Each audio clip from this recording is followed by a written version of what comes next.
अस्सलाम वालेकुम क्लास। उम्मीद करता हूँ आप सब खैरियत से होंगे। My name is Furqan Javed and I am your Amazon virtual assistant trainer. चलिए पहले अपना थोड़ा इंट्रोडक्शन करा लेते हैं। मैं अप्रॉक्सीमेटली 2 साल से अमेज़न के ऊपर एज़ अ सेलर काम कर रहा हूँ। इसके अलावा मैं वर्चुअल असिस्टेंट की भी सर्विसेज प्रोवाइड करता हूँ और टीचिंग की बात की जाए तो मैं टेफ्टा में भी 3 मंथ्स का वर्चुअल असिस्टेंट का कोर्स भी करवाया है। ठीक है। तो अभी इंशाल्लाह आप लोगों के साथ भी मेरा 10 दिन का ये कोर्स अच्छा चलेगा और हम इसको अच्छे तरीके से यहाँ पर लर्निंग करेंगे। चलें शुरू करते हैं, आज के टॉपिक की तरफ चलते हैं बगैर टाइम वेस्ट किए। तो आज का हमारा जो टॉपिक है वो बस एक इंट्रोडक्शन है अमेज़न से रिलेटेड। आज हम अमेज़न के मुतालिक बेसिक जो किस तरह से अमेज़न के ऊपर काम किया जाता है, अमेज़न बेसिकली है क्या, इसमें क्या-क्या चीज़ें हैं, कौन-कौन से मॉडल्स हैं, क्या-क्या स्टेप्स होते हैं अमेज़न के ऊपर बेचने के लिए, वो सारी चीज़ें थोड़ी बहुत सी आज हम देखेंगे, ठीक है? तो पहले हम देखते हैं कि अमेज़न है क्या? अमेज़न जनरली एक मार्केट प्लेस है जहाँ पर लोग अपनी प्रोडक्ट को लिस्ट करते हैं और वहाँ पर बायर्स आके उन प्रोडक्ट्स को बाय करते हैं। ठीक है? ये एक जनरल इंट्रोडक्शन है अमेज़न का। ठीक है?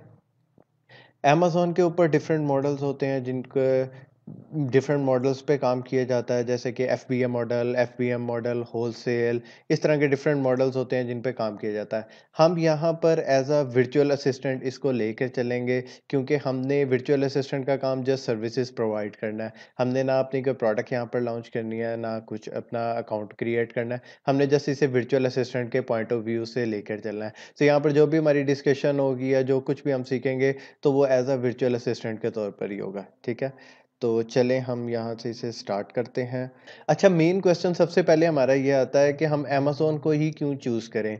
वर्चुअल असिस्टेंट के लिए हम अमेज़न को ही क्यों चूज़ करते हैं? इसके अलावा और भी तो प्लेटफ़ॉर्म्स हैं जैसे कि ईबे हो गया, इट्सी हो गया, दराज़ हो गया, मल्टीपल प्लेटफ़ॉर्म्स हैं।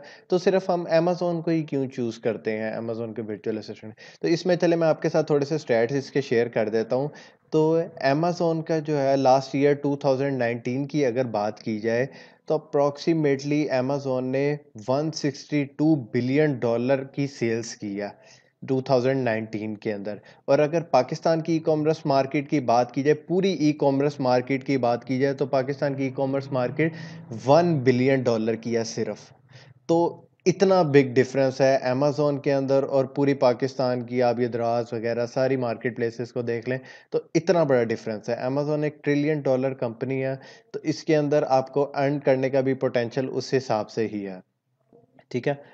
इसके अंदर हम देखते हैं कि अमेज़न के ऊपर काम करने के बिज़नेस मॉडल्स कौन-कौन से हैं, किस-किस तरीके से लोग इसके ऊपर आके सेल करते हैं या क्या इसके ऊपर एक्टिविटीज़ हो रही होती हैं, किस तरह से सेलर्स इसके अंदर अपनी प्रोडक्ट को बेच रहे होते हैं और हम एज़ अ वर्चुअल असिस्टेंट कैसे अपनी जगह यहाँ पर बना सकते हैं, किस तरह हम क्लाइंट्स को अपनी सर्विसेज़ प्रोवाइड करेंगे, कौन से मॉडल पे हम यहाँ पर वर्क कर रहे होंगे। तो चलें पहले मॉडल्स को थोड़ा-सा समझ लें कि ये मॉडल्स किस तरीके से चलते हैं। सबसे पहले मॉडल है जी Amazon FPM versus FBA. FBM model क्या होता है? एफबीएम मॉडल होता है फुलफिलमेंट बाय मर्चेंट।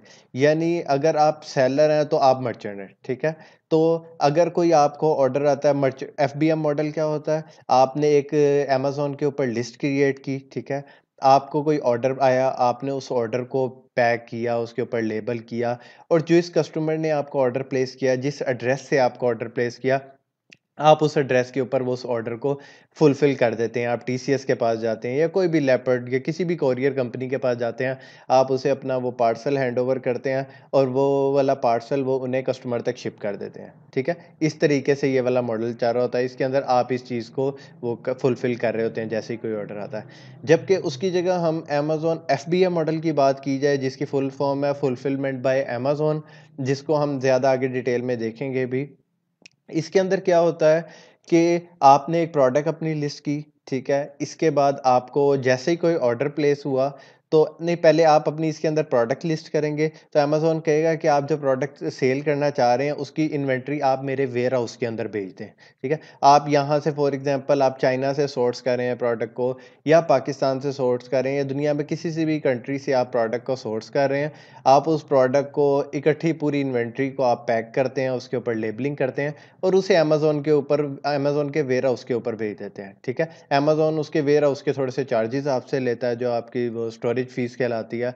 उसके बाद जैसे ही आपकी लिस्ट पे कोई ऑर्डर आता है, अमेज़न ऑटोमेटिकली अपने वेयर हाउस से इस प्रोडक्ट को पकड़ता है, उसको पैक करता है और कस्टमर तक शिप कर देता है।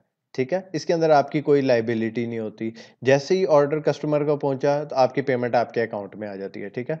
इसका सबसे बड़ा बेनिफिट ये है कि आप कहीं वेकेशंस पे गए हुए हैं या आप किसी भी जगह पर गए हुए हैं, तो आपको ये टेंशन नहीं है कि यार अगर पीछे से मुझे ऑर्डर आ गया तो मैंने इस ऑर्डर को फुलफ़िल करना है या मैंने उसे पैक करना है, कहीं डिले लेट ना हो जाए ये वो। आपने एक बार ही पूरी इन्वेंट्री को पैक किया और अमेज़न के वेयरहाउस में भेज दिया। फिर आप पुरसकून, फिर आप सिर्फ़ सेल मॉनिटर करेंगे, रैंकिंग वगैरह पे उसके देखेंगे। आप इन चक्करों से आज़ाद हो जाएँगे कि आपने प्रोडक्ट को पैक करना है, फिर कस्टमर को शिप करना है। अगर आपको कोई रिटर्न आ रहा है तो आपने कस्टमर से प्रोडक्ट को वापस लेना है। इन चक्करों से आप बच जाते हैं। जबकि एफबीए मॉडल के अंदर देखा जाए तो एफबीए मॉडल के अंदर आपने ही सारा कुछ आपको कोई ऑर्डर आया है, आपने उस ऑर्डर को फुलफ़िल किया है। उसके बाद अगर कोई कस्टमर का प्रोडक्ट नहीं पसंद आती, वो कहता है जी मैं इसमें इंटरेस्टेड नहीं हूँ या ये कोई डैमेज पीस आ गया मेरे पास, तो ये रिटर्न करनी है। तो आपको ही उधर से पिक करनी पड़ेगी और वापस ला के अपनी इन्वेंटरी के अंदर आप उसको ऐड कर देंगे। तो ये डिफरेंस है अमेज़न एफबीएम के अंदर और एफबीए के अंदर, ठीक है?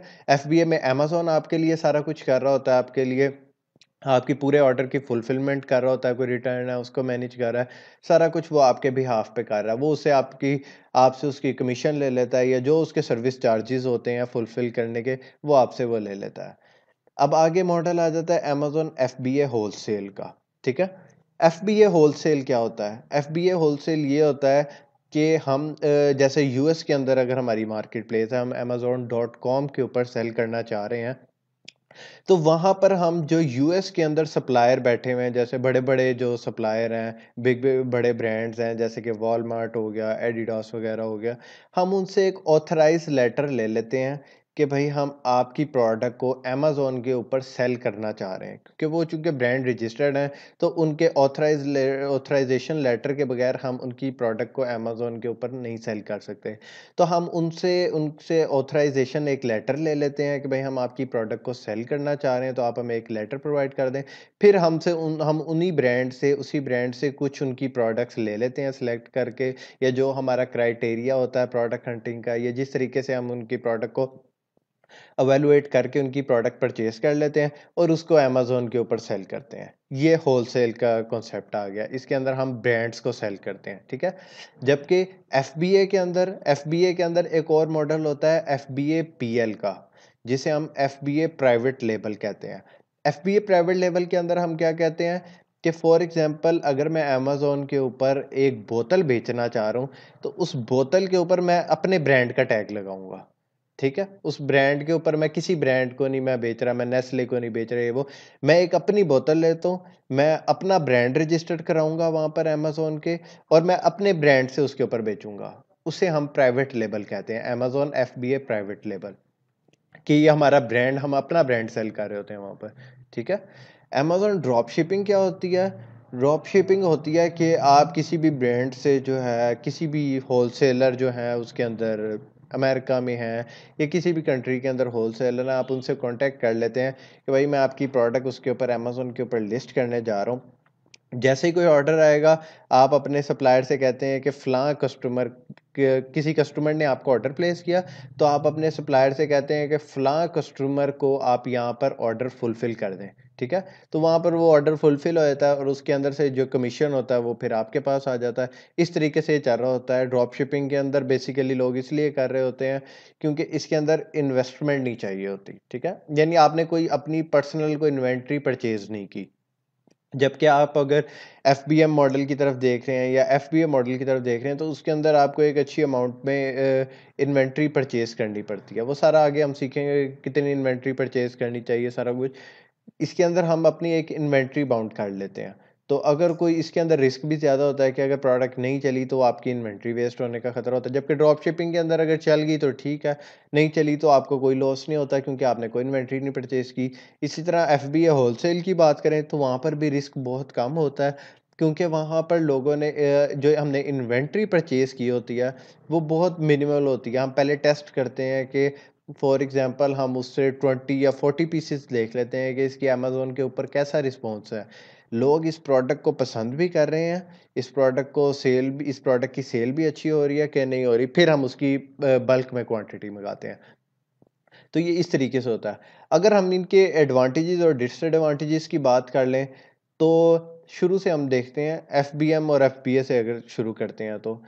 एफबीएम में क्या होता है, आपको किसी भी टाइम ऑर्डर आ जाए, आपको टेंशन लगी होती है कि आपने ऑर्डर को पैक करना है, फिर उसे कोरियर के पास जा रहे हैं, फिर आप कोरियर को दे के अपने ऑर्डर को फुलफिल कर रहे हैं। अब वो ऑर्डर बेशक रात को आ रहा है, दिन में आ रहा है, तो सारा दिन यानी आप इसी चीज़ में बेहतर, अगर आपको कोई दिन के 50-60 ऑर्डर आ रहे हैं, तो आपका सारा दिन तकरीबन इसी चीज़ में ऑर्डर फुलफिलमेंट पे ही गुजर जाएगा। जबकि एफबीए में इसके मुकाबले में क्या एडवांटेज होता है, उसके अंदर आपको बेशक 60 ऑर्डर आ रहे हैं, 100 ऑर्डर आ रहे हैं दिन के, 200 ऑर्डर आ रहे हैं, आपको कोई टेंशन नहीं है। आप वेकेशंस पे गए हुए हैं, पीछे से ऑटोमेटिकली अमेज़न आपके ऑर्डर फुलफिल करी जा रहा है, कोई रिटर्न आ रही है, उसी चीज़ को मैनेज कर रहा है। वो ऑटोमेट पे आपका सारा बिज़नेस चल रहा होता है एफपीएपीएल के अंदर, ठीक है? जबकि एफबीएम में आपको वो ये होता है कि आपको खुद से फुलफिल करना पड़ता है। लेकिन एफबीएम में ये होता है, आपके थोड़े चार्जेज़ बढ़ जाते हैं।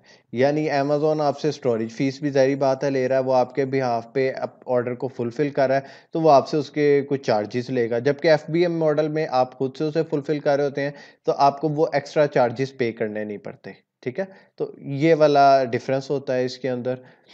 ड्रॉप शिपिंग के अंदर क्या मसला होता है? ड्रॉप शिपिंग के अंदर ये है कि आपकी इन्वेस्टमेंट कम लगती है, आप बिल्कुल ज़ीरो इन्वेस्टमेंट से भी स्टार्ट कर सकते हैं। लेकिन इसके अंदर डिसएडवांटेज सबसे बड़ा ये आता है कि अगर आपकी कोई डिलीवरी लेट हो जाती है, फॉर एग्जांपल टाइम पे आप अपने कस्टमर को शिप नहीं कर पाए, तो वो आपको नेगेटिव रिव्यू दे देगा, आपकी रैंकिंग उससे इफ़ेक्ट होगी, और सबसे बढ़ के बात जो है वो आपका अकाउंट सस्पेंड होने का ख़तरा होता है। कोई आप कंटिन्यूअसली लेट डिलीवरीज़ कर रहे हैं, तो आपका अकाउंट सस्पेंड हो जाएगा। अमेज़न उस चीज़ को बड़ा स्ट्रिक्टली लेता है और वो आपके अकाउंट को सस्पेंड कर देगा, ठीक है? तो ये बेसिकली अमेज़न के ऊपर सेल करने के मॉडल्स होते हैं जो कि सेलर्स यूज़ कर रहे होते हैं, FBM, FBAPL, FBA wholesale, Amazon drop shipping, ये सारे मॉडल्स अमेज़न के ऊपर वर्क कर रहे होते हैं, ठीक है? हमने जिस मॉडल के ऊपर चलना है, हम तो जस्ट एक एज़ अ वर्चुअल असिस्टेंट, यानी हम सर्विसेज प्रोवाइड करेंगे कि अगर कोई एफबीए पे काम कर रहा है, तो हम उससे कहेंगे कि भाई हम आपका अकाउंट मैनेज करते हैं, हम आपके बिहाफ पे प्रोडक्ट हंटिंग करेंगे, आपको ये प्रोडक्ट आप सोर्स करवाना चाह रहे हैं, हम आपको सोर्सिंग की सर्विसेज प्रोवाइड करेंगे। हम जस्ट एक सर्विस प्रोवाइडर है, हमारी इन्वेस्टमेंट कोई भी नहीं इसके अंदर हमें चाहिए, हमें जस्ट स्किल्स सीखनी है, जो कि हम यहाँ से सीखेंगे। स्किल्स सीख के हम उन्हें सर्विसेज प्रोवाइड करेंगे और वहाँ से फिर इन्वेस्टमेंट रेज़ करेंगे, ठीक है? नेक्स्ट की तरफ चलते हैं कि हम इस कोर्स से क्या सीखने वाले हैं, क्या-क्या चीज़ें इस कोर्स के अंदर सिखाई जाएँगी, क्या-क्या चीज़ें इस कोर्स को देखने के बाद हम ग्रिप हो सकती है किन चीज़ों के ऊपर। तो सबसे पहली चीज़ आ जाती है प्रोडक्ट हंटिंग। प्रोडक्ट हंटिंग हम इसके अंदर सीखेंगे कि किस तरीके से प्रोडक्ट को हंट किया जाता है। इसके अंदर हमारी प्रोडक्ट हंटिंग जो है, हम इसी तरह नहीं कर सकते कि जो भी प्रोडक्ट हमारे आस-पास है, जैसे अगर मैं सियालकोट में रहता हूँ, तो मेरे आस-पास जैकेट्स मुझे नज़र आती हैं, तो मैं जैकेट्स वो बेचना शुरू कर दूँ। ख्योड़ा के पास अगर कोई रहता है, तो वो कहेगा जी सॉल्ट लैम्प मैं बेचूँ। ये इस तरह की जो-जो चीज़ें आपके पास हैं, हम इस तरह से प्रोडक्ट हंटिंग नहीं करते। प्रोडक्ट हंटिंग एक बहुत वास्ट फील्ड है।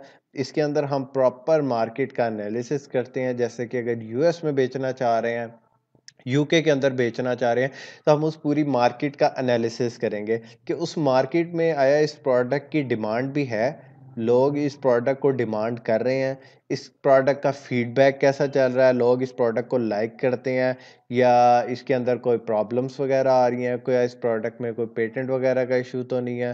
ये इस तरह के बहुत सारे फैक्टर्स हैं जो कि हम प्रोडक्ट हंटिंग के दौरान सीखेंगे कि किन फैक्टर्स को हमने नज़र में रखना है जब हम प्रोडक्ट हंटिंग कर रहे होंगे, ठीक है? इसके बाद हम सीखेंगे कि लिस्ट कैसे क्रिएट करते हैं, क्योंकि लिस्ट बेसिकली आपकी अमेज़न के ऊपर, हम अमेज़न के ऊपर बेच रहे हैं ना, तो ये एक हवाई प्लेटफ़ॉर्म है, ठीक है? एक इंटरनेट पे क्लाउड के अंदर है, तो इसके अंदर लिस्टिंग जो है वो एक किस्म की हमारी दुकान है, ठीक है?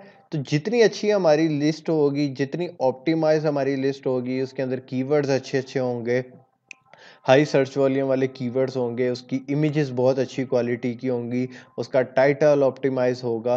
सारे फैक्टर्स जो हैं वो सारे हम लिस्टिंग क्रिएशन के अंदर देखेंगे कि किस तरीके से हम अपनी लिस्ट को इस कैलिपर का बनाएँ कि अगर कोई बायर हमारी लिस्ट के ऊपर आता है तो वो हमारी प्रोडक्ट परचेज़ किए बगैर ना जाए।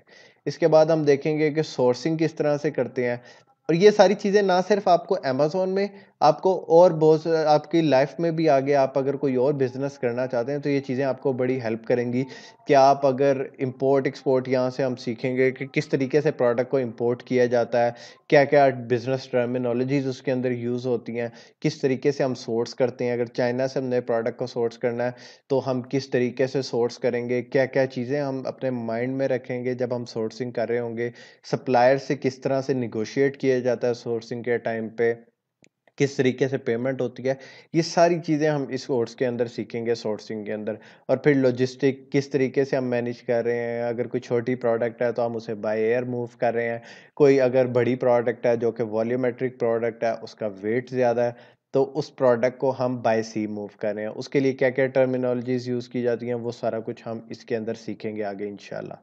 फिर उसके बाद ज़ाहिर-सी बात है जब आपने अपनी प्रोडक्ट को लॉन्च करते हैं, हम किसी कस्टमर की प्रोडक्ट, क्योंकि अगर हम वीए के पर्सपेक्टिव से देखें, हम अपने क्लाइंट्स की प्रोडक्ट को लॉन्च कर रहे होंगे। तो जब हम अपनी प्रोडक्ट को लिस्ट करते हैं तो अमेज़न के ऊपर ऑलरेडी लाखों सेलर्स बेच रहे हैं, ठीक है? तो हमारी प्रोडक्ट नज़र ही नहीं आती। जब हम अपनी प्रोडक्ट को लिस्ट करते हैं तो हमारी प्रोडक्ट कोई होती है कोई 30वें 45वें पेज पे, बहुत पीछे जाके प्रोडक्ट होती है, जहाँ पर उसका नामो-निशान भी नहीं होता, कोई कस्टमर वहाँ तक नहीं जाता। आप भी एज़ अ कस्टमर अगर देखें तो आप भी यूजुअली पहले पेज, दूसरे या मैक्सिमम तीसरे चौथे पेज तक जाके आपने जो चीज़ प्रोडक्ट बाय करनी होती है, आप उसको बाय करके आप एग्ज़िट कर जाते हैं, ठीक है? तो बेसिकली सेल परचेज़ सारी चल ही पहले पेज पे रही होती है। मेन गेम ही ये होती है कि कैसे आप अपनी प्रोडक्ट को टॉप पोज़ीशंस पे विज़िबल रखें। तो उसके लिए हम सीखेंगे कि अमेज़न के ऊपर एडवर्टाइज़मेंट किस तरह की जाती है, पीपीसी कैंपेन्स किस तरह लगाई जाती हैं त कि हमारी प्रोडक्ट की विज़िबिलिटी इंक्रीज़ हो, हमारी प्रोडक्ट जो है टॉप पोज़ीशंस पे शो हो, क्योंकि जो दिखता है वही बिकता है। अगर हमारी प्रोडक्ट टॉप पोज़ीशंस पे शो हो रही होगी, तो ही हमारी प्रोडक्ट बिकेगी। अगर हमारी प्रोडक्ट कोई बहुत ही पिछले पेजेज़ पे होगी, जैसे कि 30th पेज पे होगी, 29th पेज पे होगी, तब हमें सेल नहीं आने वाली। तो हम ये वाली टेक्नीक सीखेंगे कि किस तरीके से हम इसको एडवर्टाइज़ करके अमेज़न के प्लेटफ़ॉर्म को यूज़ करके किस तरह से एडवर्टाइज़ करेंगे और दूसरे सोशल मीडिया प्लेटफ़ॉर्म्स को किस तरह से इसके अंदर यूटिलाइज़ करेंगे कि अपनी लिस्ट के ऊपर ट्रैफ़िक लाएँ।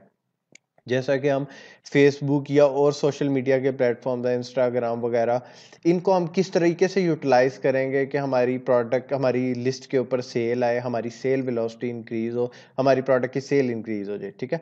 फिर हम देखेंगे कि चैटबॉट्स हम इसके अंदर यूज़ करते हैं, मैनी चैट वगैरह, वो सारा हम देखेंगे किस तरीके से करते हैं। फिर प्रोडक्ट को हमने लॉन्च किस तरह करना है। अगर हम अपनी प्रोडक्ट को लॉन्च कर लेंगे, फिर उसके बाद उसकी रैंकिंग किस तरह करनी है कि वो टॉप 3 में शो हो या टॉप 1 पोज़ीशन पे हो, टॉप 2 पे हो, हमारे सारे कीवर्ड्स रैंक हों, हम किसी कोई कीवर्ड टाइप करते हैं अमेज़न के ऊपर, तो हमारी प्रोडक्ट टॉप पोज़ीशन पे शो हो। उसके लिए हम ये देखेंगे कि हम किस तरीके से उसके अंदर रिव्यू बिल्ड करेंगे अपनी प्रोडक्ट के ऊपर, उसकी एडवर्टाइज़मेंट इतनी अच्छी करेंगे कि हमें ऑर्गेनिक ऑर्डर आने शुरू करें और सबसे एंड पे जो मेन चीज़ है, हम सीखेंगे कि वर्क एथिक्स। ये सबसे ज़्यादा इम्पोर्टेंट है, क्योंकि जब आपने एज़ अ फ्रीलांसर काम करना है अपवर्क के ऊपर या फाइवर के ऊपर जाके आप गोरे क्लाइंट्स के साथ काम करते हैं, तो आपके एथिक्स बहुत स्ट्रॉन्ग होने चाहिए। अगर उन्होंने आपको कह दिया, आपके क्लाइंट ने कहा है कि मैं आपसे 9 बजे आपकी मेरी मीटिंग होगी, हम स्काइप पे कॉल करेंगे, तो एग्ज़ैक्टली 9 बजे आप वहाँ पर हों उसके सामने स्काइप पे। अगर आप लेट होते हैं तो वो इस चीज़ को अच्छा नहीं समझा जाता, ठीक है? एक बैड इंप्रेशन आता है, क्योंकि वो टाइम के बहुत पंक्चुअल होते हैं। फिर जो भी हम उनके साथ कमिटमेंट करेंगे, हमने उस कमिटमेंट को 100% पूरा करना है। अगर आपने उनसे कमिट किया है कि मैं कल तक आपके काम को डिलीवर कर दूँगा इतने बजे तक, तो आपने हर सूरत में उस काम को डिलीवर करना है उतने बजे तक। आप उससे 1-2 घंटे बिल्कुल भी लेट नहीं हो सकते। जो आपने उनके साथ कमिटमेंट की है, उस पे आपने 100% फुलफ़िल करना है उस कमिटमेंट को, ठीक है? इस चीज़ के मामले में आपने बिल्कुल भी नहीं करना। तो फिर ही आप, अगर आप चाहते हैं कि आपका freelancing career as a virtual assistant आप काम करें और आपको इससे वर्चुअल असिस्टेंट के तौर पर आप ग्रो करें, तो आपको ये चीज़ें सीखनी होंगी। टाइम का आपको बहुत पंक्चुअल होना पड़ेगा। तो ये चीज़ें भी साथ-साथ हम लेक्चर के दौरान भी सीखते रहेंगे कि किस तरीके से हम इस चीज़ को मैनेज करेंगे। ये सारी चीज़ें हम इस लेक्चर से सीखेंगे। ठीक है। अच्छा, अगर इसके स्कोप का ज़िक्र कर लिया जाए अमेज़न वीए का, क्योंकि आप सबके माइंड में भी ये क्वेश्चन होगा कि हम अमेज़न वीए का कोर्स तो कर रहे हैं, तो इसके बाद आगे इसका क्या स्कोप है या किस तरीके से हम आगे फ्यूचर में इसको यूटिलाइज़ कर सकते हैं, ठीक है? तो इसका मैं आपको बताता चलूँ, जब आप ये कोर्स कर लेंगे इंशाल्लाह, तो फिर उसके बाद आप क्लाइंट्स को सर्विसेज़ प्रोवाइड करना शुरू करेंगे। सबसे पहला क्वेश्चन आता है कि जब हम कोर्स करेंगे तो आपको हैंड्स ऑन एक्सपीरियंस किस तरीके से मिलेगा? क्योंकि यहाँ पर तो अमेज़न का अकाउंट हम पाकिस्तान से नहीं क्रिएट कर सकते, पाकिस्तानी आईपी के ऊपर, और इसकी मेथोडोलॉजीज़ हैं, हम वो भी इंशाल्लाह थोड़े बहुत डिस्कस करेंगे कि किस तरीके से हम पाकिस्तान से लीगली अमेज़न का अकाउंट क्रिएट कर सकते हैं। तो अभी फ़िलहाल मैं अज़्यूम करता हूँ कि आप सबके पास, किसी के पास भी अमेज़न का अकाउंट नहीं होगा, तो आप लोग प्रैक्टिस किस तरीके से करेंगे? इसके अंदर ये है कि हम क्लाइंट्स को सर्विसेज प्रोवाइड करेंगे फ्री में। फॉर एग्जांपल, आप हैंड्स ऑन एक्सपीरियंस के लिए शुरू में आप कहते हैं कि जी मैं 1-2 वीक्स के लिए आपको फ्री में सर्विसेज प्रोवाइड करता हूँ। आपने प्रोडक्ट लॉन्च करनी है, प्रोडक्ट हंटिंग करनी है, तो मैं आपको फ्री में उसकी सर्विसेज प्रोवाइड करता हूँ। उससे ये है कि आपको एक हैंड्स ऑन एक्सपीरियंस मिल जाएगा। आपको पता चल जाएगा, आपको अपने ऊपर कॉन्फिडेंस आ जाएगा कि हाँ यार, मैं इस चीज़ को कर सकता हूँ। तो ये कोई मुश्किल वाली बात नहीं है, ठीक है? तो पहले आप इस तरीके से हम इसको लेके चलेंगे, हम सर्विसेज प्रोवाइड करेंगे। उसके बाद जब आपको क्लाइंट्स मिल जाता है, एक्चुअल में आप उन्हें सर्विसेज प्रोवाइड करते हैं, तो अगर आप क्लाइंट को सैटिस्फाई करने में कामयाब हो जाते हैं, तो इसके अंदर ये नहीं है दूसरे कोर्सेज़ की तरह, दूसरे फ़ील्ड्स की तरह, जैसे ग्राफ़िक डिज़ाइनिंग होगी, दूसरी कोर्सेज़ हो गए। उनके अंदर ये होता है कि क्लाइंट्स ने काम करवाया और चले गए। इसके अंदर लॉन्ग टर्म वो आपके साथ चलते हैं। अगर आपने एक बार अपने क्लाइंट को सैटिस्फाई कर दिया, तो फिर वो क्लाइंट कहीं नहीं जाता। वो कहेगा कि भाई ये मेरा अकाउंट है, ये आपने इसे मैनेज करना है, ठीक है? बल्कि वो और लोगों को भी आपको रेफ़र करेगा। तो ये इसके अंदर लोग बहुत लॉन्ग टर्म चलते हैं। अगर उन्होंने आपको हायर कर लिया है, तो लॉन्ग टर्म के लिए वो आपके साथ चलेंगे, ठीक है? और मिनिमम जो वीए को पे किया जाता है मंथली, वो 300 टू $400 होता है, 3 टू 4 आवर्स के लिए ओनली। दिन में आप 3 से 4 घंटे लगा रहे हैं, जब आप सीख जाएँगे इसको, दिन के 3-4 घंटे लगा रहे हैं, तो 300 $400 आप इज़िली इसका कर सकते हैं, मैं मिनिमम आपको बता रहा हूँ। अपवर्क के ऊपर अगर आप जाके सर्विसेज़ प्रोवाइड करते हैं, तो वहाँ पर 1 घंटे की सर्विस प्रोवाइड करने के आपको मिनिमम $5 मिलते हैं, ठीक है? तो आप वहीं से अज़्यूम कर लें कि आप इसके अंदर से कितना आप कर सकते हैं, अपवर्क के ऊपर आप जाके। और दूसरा, इसकी देखा जाए कि इसका स्कोप क्या है, कि कितनी इसकी जॉब ओपनिंग्स वगैरह होती हैं, कितनी इसकी डिमांड है वर्चुअल असिस्टेंट की, तो आप उसका अंदाज़ा ये लगा सकते हैं कि आप अगर अपवर्क के ऊपर जाते हैं, तो वहाँ पर हर 15-20 मिनट बाद या आधे घंटे के बाद नई अमेज़न वीए से रिलेटेड जॉब पोस्ट आ रही होती है। आप वहाँ पर बिड करें और उसके ऊपर आप काम स्टार्ट करें, ठीक है? उसके बाद आप फ्यूचर में आप कहते हैं जी मैंने ये अब ये काम आ गया बड़े अच्छे तरीके से, मैं क्लाइंट्स के साथ काम कर रहा हूँ, बड़ा सक्सेसफुली मैं इसको डील कर रहा हूँ, तो आगे फर्दर इसका और क्या पोटेंशियल हो सकता है, मैं इसको और नेक्स्ट लेवल पे किस तरीके से लेके जा सकूँ। तो नेक्स्ट लेवल पे आप इसको इस तरीके से लेके जा सकते हैं, आप एक अपनी फ्रीलांसिंग एजेंसी बना सकते हैं, ठीक है? आप और भी लोगों को अपने साथ ऐड करें जो कि अमेज़न पे काम करते हैं, आपके फेलो स्टूडेंट्स जो, आपके फेलोज़ जोन से हैं क्लास के, और भी जोन से आपके कज़न्स हैं, भाई हैं, आप उनको अमेज़न का ट्रेन करो, उनको सिखाओ अमेज़न का, और उनको अपने साथ एक एज़ अ टीम बना के आप सर्विसेज़ प्रोवाइड करो। तो आप एज़ अ एक फ्रीलांसिंग एजेंसी भी क्रिएट कर सकते हैं। और उसके बाद सबसे मज़े की बात जो मुझे इसकी लगती है अमेज़न वर्चुअल असिस्टेंट की, आपको इसके अंदर अगर आप क्लाइंट को सर्विसेज़ प्रोवाइड अच्छी करते हैं, आप क्लाइंट को सैटिस्फाई करते हैं, तो बहुत सी केस स्टडीज़ ऐसी हैं, मेरे अक्सर दोस्त भी ऐसे हैं, जिनको क्लाइंट्स ने कहा है कि यार आप हमारे पास अमेरिका ही आ जाओ, मैं आपके सारे जो वीज़ा वर्क है, जो सारी पेपर वर्क है, मैं आपको यहाँ से स्पॉन्सर करता हूँ, मैं आप कि आप यहाँ पर एज़ अ एम्प्लॉयी मेरे पास आके काम करो। तो आपका ये बड़ी अच्छी चीज़ हो जाती है, आपको बाहर का वीज़ा मिल जाता है, आप बाहर जा सकते हैं। वैसे तो हमारे लिए यूएस वगैरह में या अमेरिका, कनाडा वगैरह, यूके वीज़ा लगवाना थोड़ा मुश्किल होता है, काफ़ी उसके अंदर कॉम्प्लेक्सिटी होती है। तो इस तरीके से अगर आप कर सकते हैं, तो आप बाहर भी माइग्रेट कर सकते हैं, आपके लिए बहुत सारी अपॉर्च्युनिटीज़ और हैं। तो ये सारी चीज़ें हैं जिससे मैं आपके इस तरीके से हम इसको लेके चलेंगे, सारी जो-जो चीज़ें मैंने आपके साथ डिस्कस की हैं कि इस तरीके से ये चीज़ें हम सीखेंगे इसके अंदर और ये इसका स्कोप है, इस तरीके से आप इस फ़ील्ड के अंदर ग्रो कर सकते हैं। और सबसे बड़ी बात, आप लोगों के अकाउंट पे प्रैक्टिस करके कल को आप अपना एसेट भी क्रिएट कर सकते हैं। आप अपनी प्रोडक्ट भी लॉन्च, जब आपको इतना एक्सपीरियंस आ जाए लोगों को सर्विसेज़ प्रोवाइड करते हुए कि आप कहते हैं कि यार लोगों को मैंने सर्विसेज़ काफ़ी प्रोवाइड कर दी है, अब मेरे पास अच्छा इन्वेस्टमेंट भी रेज़ हो गई है मेरे पास, तो चलें फिर मैं अपनी प्रोडक्ट लॉन्च कर लेता हूँ। तो बिल्कुल आप इस तरीके से कर सकते हैं। यहाँ पर हम जो-जो कुछ सीखेंगे, उससे फ्यूचर में आप इंशाल्लाह अपनी प्रोडक्ट भी लॉन्च कर सकते हैं। लेकिन उससे पहले जब आपने एज़ अ वीए सर्विसेज़ प्रोवाइड की होगी, तो आपका अपने ऊपर कॉन्फिडेंट होगा कि यार मैंने लोगों की प्रोडक्ट्स को रैंक किया, उनकी प्रोडक्ट को लॉन्च किया, उनको सोर्स करके दिया, सारा कुछ उनके लिए किया, तो ये मेरे लिए कोई मुश्किल बात नहीं है। तो फिर आप खुद भी अपनी प्रोडक्ट लॉन्च कर सकते हैं और इंशाल्लाह वो प्रोडक्ट सक्सेसफुल होगी। ठीक हो गया? तो ये आज का हमारा लेक्चर था।